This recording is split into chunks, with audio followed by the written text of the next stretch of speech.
আসসালামু আলাইকুম প্রিয় বন্ধুরা, আশা করি তোমরা সবাই আল্লাহর রহমতে ভালো আছো। ইউরফ্যান্সি ইউটিউব চ্যানেল থেকে তোমাদের সবাইকে শুভেচ্ছা ও স্বাগতম।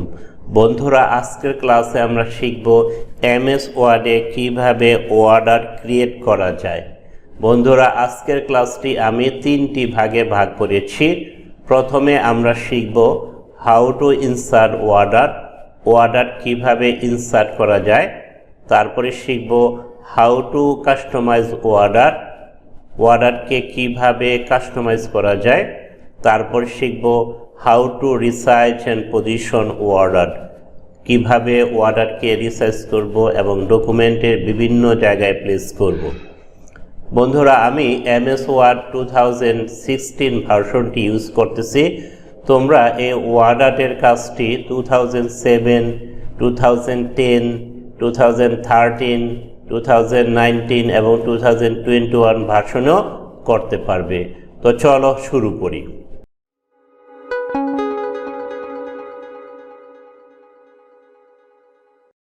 বন্ধুরা, আমি এমএস ওয়ার্ডে একটি ডকুমেন্ট ওপেন করেছি। এখন আমি এখানে ওয়ার্ডার ইনসার্ট করব। এই জন্য আমি মেনু বারের ইনসার্ট মেনুতে ক্লিক করব। ইনসার্ট মেনুতে ক্লিক করার পর দেখো ডান দিকে চলে যাব। এখানে লেখা আছে ওয়ার্ডারে ক্লিক করার পর দেখো এরকম একটা ড্রপ ডাউন বক্স আসলো। এখানে ডিফল্ট অবস্থায় বিভিন্ন ডিজাইনের ওয়ার্ডার আছে। এই ওয়ার্ডারের যে কোনো একটি আমি চয়েস করতে পারি।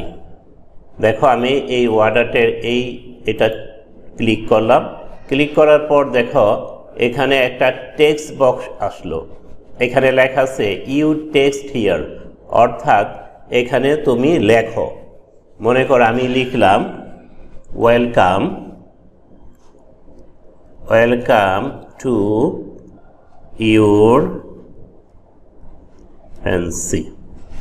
দেখো আমি আমার লেখা এখানে ওয়ার্ডারে লিখে দিলাম। এখন আমি এটাকে কাস্টমাইজ করতে পারবো বিভিন্নভাবে। প্রথমে আমি কি করব, এই লেখাটাকে সিলেক্ট করব। সিলেক্ট করার পর দেখো আমি হোমে চলে যাব।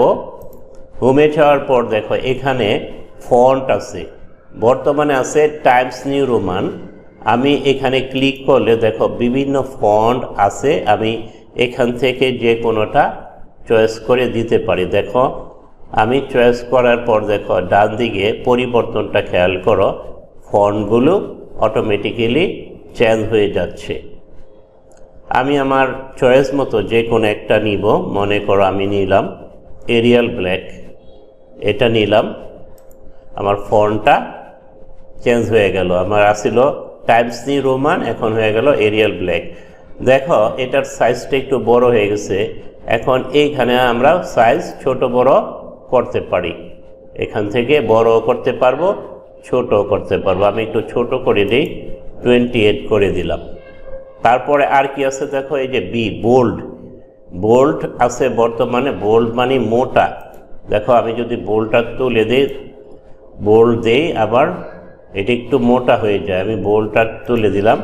তারপরে দেখো আছে ইটালিক মানে ডান দিকে একটু বাঁকা। দেখো ইটালিক দেওয়ার পর বাঁকা হয়ে গেল। আমি আবার এখানে ক্লিক করলে ইটালিক উঠে যাবে। তারপরে আছে দেখো আন্ডারলাইন। আমি যদি আন্ডারলাইন দেই, দেখো নিচে একটা লাইন তৈরি হলো। এবং আন্ডারলাইনের এই কোনায় ক্লিক করলে দেখো বিভিন্ন ফরম্যাটের বা ডিজাইনের আন্ডারলাইন আছে, ডাবল আছে, তারপর ডট আছে। এটা আমরা দিতে পারি। দেখো আমি আন্ডারলাইন তুলে দিলাম।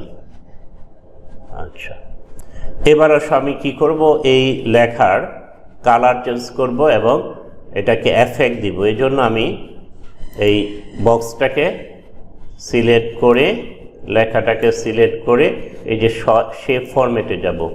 শেপ ফরম্যাটে যাওয়ার পর দেখো এখানে আছে টেক্সট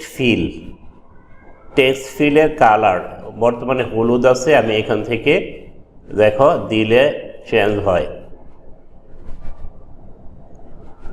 যেমন রেড কালার দিলাম দেখো, এবং মোর কালারও দিতে পারি এখান থেকে। তারপর কাস্টম কালার দিতে পারি। আমি ক্যান্সেল করে দিলাম, আবার যাই। দেখো আমরা গ্রেডিয়েন্টও দিতে পারি। গ্রেডিয়েন্টও দিতে পারি, গ্রেডিয়েন্ট দিলাম দেখো। আচ্ছা, আর কি করতে পারি দেখো, টেক্সটের যে আউটলাইন আছে এটাও আমরা চেঞ্জ করতে পারি। আমি নীল কালারটা দিয়ে দিলাম, ব্লু। আচ্ছা, আর কি করতে পারি, টেক্সট এফেক্ট দিতে পারি। টেক্সট এফেক্ট, শ্যাডো আছে দেখো, শ্যাডো দিতে পারি, আউটার শ্যাডো, ইনার শ্যাডো আর পার্সপেক্টিভ। তারপরে আছে দেখো রিফ্লেকশন, রিফ্লেকশনও দিতে পারো। তারপর আছে গ্লো, গ্লো দাও যেটা ইচ্ছা। তারপর আছে ভেবেল, ভেবেলও দিতে পারি। 3D রোটেশন দিতে পারো, 3D রোটেশন। তারপর আছে ট্রান্সফর্ম,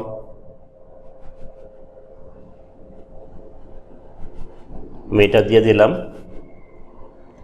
দেখো আমার এফেক্টটা, চমৎকার একটি এফেক্ট তৈরি হয়েছে। এখন আসো আমরা এটাকে রিসাইজ করব। রিসাইজ করার জন্য আমি এই লেখাটার উপর ক্লিক করলে দেখো এই যে গোল গোল যে চিহ্ন আছে এগুলোতে ধরে আমরা লেখার সাইজ পরিবর্তন করতে পারি। দেখো আমি যদি শিফট কি চেপে ধরে এই কোণায় ক্লিক করে একটা অ্যারো আসে, অ্যারো আসলে আমরা ধরে ছোট বড় করতে পারবো। দেখো আমি আবারও দেখাই, দেখো আমি শিফট কি ধরে যদি ছোট বড় করি তাহলে রেশিও অনুযায়ী ছোট বড় হবে।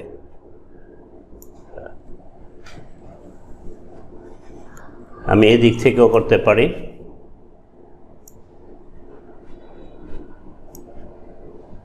এদিক থেকে করতে পারি।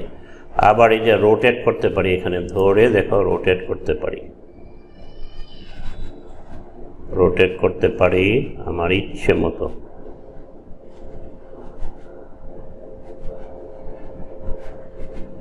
আবার পজিশনিংও করতে পারি। এই যে দেখো এটা সিলেক্ট করলে এই যে এখানে দেখো হ্যাঁ লেআউট অপশন আছে, আমি যদি এখানে ক্লিক করি দেখো লেআউট অপশনে এই উইথ টেক্সট র্যাপিং আমি যে কোনো একটা দিলাম, মনে করো এটা দিলাম স্কোয়ার। এখন দেখো আমি এখান থেকে যে কোনো জায়গায় মুভ করতে পারি, যে কোনো টেক্সটের মধ্যে আমি এটা দিতে পারি। আমি এটা একটা একটু রিসাইজ করে নিই।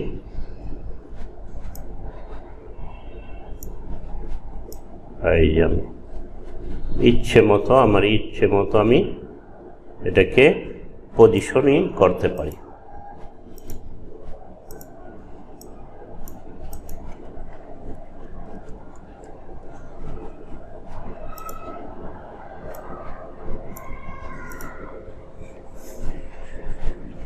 দেখো তো বন্ধুরা, আশা করি আজকের এই লেসনটি তোমাদের ভালো লেগেছে। যদি ভালো লেগে থাকে তাহলে লাইক করো, কমেন্ট করো, শেয়ার করো, সর্বোপরি সাবস্ক্রাইব করো। তোমাদেরকে অসংখ্য ধন্যবাদ জানিয়ে এবং আগামী ক্লাস দেখার আমন্ত্রণ জানিয়ে শেষ করছি। আল্লাহ হাফেজ।